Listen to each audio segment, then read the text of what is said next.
Now, with the current White House, I have some connections. With the Joe Biden White House, I had none, but you did. You did. And so while you've been in Washington 30 years, Jake, you guys, you and CNN have White House connections, but there was no effort, none to get to the bottom of this. And now for you guys to write this book, like there was a cover up. It's like there was a cover up and there was an attempted cover up.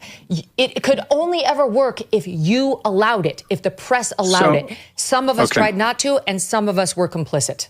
Time and time again, when issues came up, you seem to be running cover for the president. You didn't seem interested. Well, I mean, we'll start with the Laura Trump issue that you referred. Here it is. I think what we see on stage with Joe Biden, Jake, is very clearly a cognitive decline. Okay. I think you were mocking his stutter, and I think you have absolutely no standing to diagnose somebody's cognitive decline. Do you want to apologize to Laura Trump now? I've already apologized to her. I called her months ago. I'm so uncomfortable right now. I have used poor judgment many times in my life, both professionally and personally, certainly with women in my younger years. I don't think I've ever done something as dumb as going on Megyn Kelly's show after I spent 4 years lying through my teeth. Joining me now, Megyn Kelly, host of the Megyn Kelly Show. Megyn, I'm not even an uncomfortable person, very comfortable. And watching that a second time, actually that's like the 10th time I've watched that, I'm squirming in my chair over here. Why would they go on your show? I love your show, but I'd never go on it if I lied. You know, it's not a good idea. I always laugh because not necessarily that interview, but some people will come on and try to spin me. And I always think to myself, a simple Google search would have served you really well before you agreed to do this. But okay. I mean, Tapper knew, to his credit, he knew I was going to give him a hard time because we're friendly. We've never hung out socially, but we've been in the same industry for a long, long time. And he knew very well that I was going to give him a hard time, and he wanted to stand for it, which he did. And that would be the end of the hard time that he would get on his media tour, because every other media personality, I think other than Stephen A. Smith, has completely gone along with the ruse that it was just unknowable, this mental decline, unless you had a more honest White House, and that this book blows the lid off of the scandal that they managed to keep under wraps somehow for 4 years. Yeah, the gall on these people really is amazing, to write a book and act like you're breaking a story that anybody with an internet connection and an iPhone could have seen 4 years ago. Yes. It was obvious to everybody. So, Megyn, what, in your opinion, what is the game here? Everyone can see. Is it selling books? Is this rehabbing the Democrat Party? Is this going to be in some way a way to focus attacks on Trump? Well, now we need to know about Donald Trump's medical records. What is it? Because there's something at play that's not journalism. I know that. Well, I mean, I think Alex Thompson came to it honestly because he tried to write this book solo of Axios. And he, by the way, he didn't do a great job covering the mental acuity, but he did do a great job when Kamala was the candidate of trying to hold her to account for her multiple flip-flops in 2019. Axios and Alex Thompson were like the one outlet other than in our world, in the digital lane, that was trying to get to that. So I give him more credibility. But he tried to write this book and they wouldn't publish it. They pulled his deal, saying like, no, there's no market for this. So then after Biden lost, he connected with Tapper, who was a bigger name and has an instant platform because he's on CNN. So this is how publishers look at it. And they say, oh, okay, you can sell that book because you've got now a name associated with it. And for Tapper, it was a chance to whitewash everything he had done and to pretend that he had been honest about this all along. And that like now he was going to cleanse the sin that he'd helped commit by doing some honest reporting on how bad it was. And that would not only absolve him as a reporter, but would serve as the vehicle for all the rest of the so-called mainstream press to launder their own complicity in the scandal by being shocked, absolutely shocked that there was gambling in this casino. I mean, just couldn't believe about this Biden mental decline. And the book is the perfect cover for this because it does have new details that even surprised me as somebody who did cover it. And I know you were all over it. But of course, there would be new details that we weren't able to access because we're not friends with Mike Donnellan or the people who are super tight with Joe Biden. You need Democrats to get you those stories. So that's why the book does have some purpose to it. Megyn, I can't decide which part of this scandal is worse, the media cover-up or the actual actions that were taking place inside of the White House. The media should have exposed this before Joe Biden was even the Democrat nominee. They should have exposed it, should have stopped that. That's, frankly, in my opinion, that's the media's job. But that brings us to the Joe Biden White House. Who was signing executive orders? Who was signing pardons? Who was conducting foreign policy? Megyn, we just we just honored Memorial Day, where 13 people died at Abbey Gate because of decisions that came from the White House. Who made those decisions?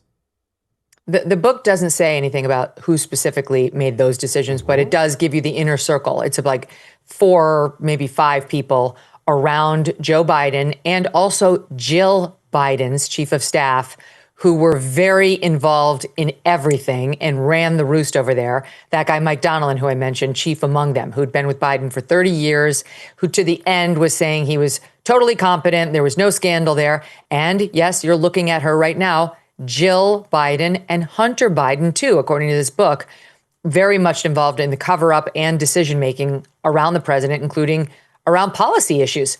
And that's why we need a bipartisan, ideally, commission to actually look into the answers to that. But I don't care if it has to be one-sided partisan. We actually do need an entity with subpoena power that actually will act on the investigation, because one got started and then died, into who issued these pardons. Is Hunter Biden really pardoned if he pardoned himself? And some of these other rulings, like Trump's been saying, Biden was never this far left progressive that he, too, like many of us, had questions about. Why is he governing like AOC? It's not what he ran on. It's not what the people elected. But his chief of staff was pretty left. And there's a real question about whether, this guy, Ron Klain, and Jeff Zients, who came after him, were making these decisions. And if so, we're entitled to know. But wait, I want to say one other thing about the journalists and why they felt the need to do this. They're genuinely angry at Biden for losing. Like, now that the gamble of trying to lie to all of us that he was fine didn't pay off, they're pissed. And now they want to punish him because he didn't get that ball across the end zone, into the end zone. And they're angry. So now they're happy to stab him in the back and say he's the source of all our problems, because they're very angry Trump won. And on that same front, now that Trump's president, they want to act like they deeply care about mental acuity. And they, of course, now we've learned from the sins of the Biden era. So it's very, very important to be very deep on a president's fitness for office. Coincidentally, that president now happens to be Donald Trump. And you're already seeing this pair switch the messaging on their media tour to Trump's even less transparent. He's even less transparent than Joe Biden.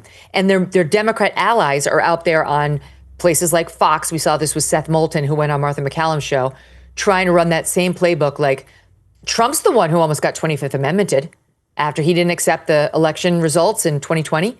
He's only one of these two men has had their cabinet talk about 25th Amendmenting them. And it was Trump. Nobody ever talked about that during Joe Biden, as though those two things are comparable at all. And now really Trump is the one with the mental acuity scandal that's being covered up.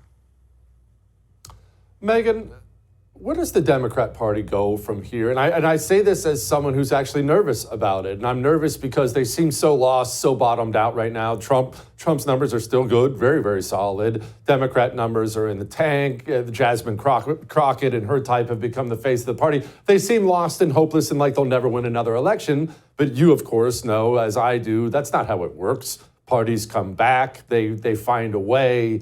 Where do they go? What is the way forward? I mean, they need to make like a surgeon and complete a massive excision of the woke leftist piece of their party. Unfortunately for them, the woke leftist piece of their party has eaten the main bulk center of their party. To the point where none of us can really see what's left. There are like shards of glass that are the remaining centrists, but everything else is in just tatters over there. Like, who, like, name the person who could be the standard bearer, like Rahm Emanuel. They're surfacing him as somebody's raising his hand to like step in. And now he was more of a centrist guy. He was an Obama guy. He was a Clinton guy, but he's as like establishment as they come. These young progressive, like Bernie Democrats, the AOC Democrat, they don't want Rahm Emanuel. They're not going to vote for him. Right. So it's like there's a certain centrist Democrat who might go for him, but I just don't see them getting anywhere on the key issues that hurt them. They can't get out of their own way on the trans issue, which cost them the election. There was a massive survey by a Democratic survey group right after the election that showed the number one issue in those 7 swing states was boys and girls sports. And they still haven't reversed themselves on it, Jesse. Still, that one guy, Seth Moulton, who I just happened to mention, I have nothing against this guy in particular, but he tried to reverse himself. He's a Massachusetts rep. He tried to say, okay, now I don't want my girls to play against boys. He got browbeaten so badly, he immediately stood down on it. So it's like, they're not going to be able to do it. They need the surgeon, but it's unclear what can be excised because the cancer has metastasized to the entire party. Oh, jeez, they're in trouble. Megyn, you were the best. As always, keep doing what you do. I appreciate you very much. Love talking to you. See you soon.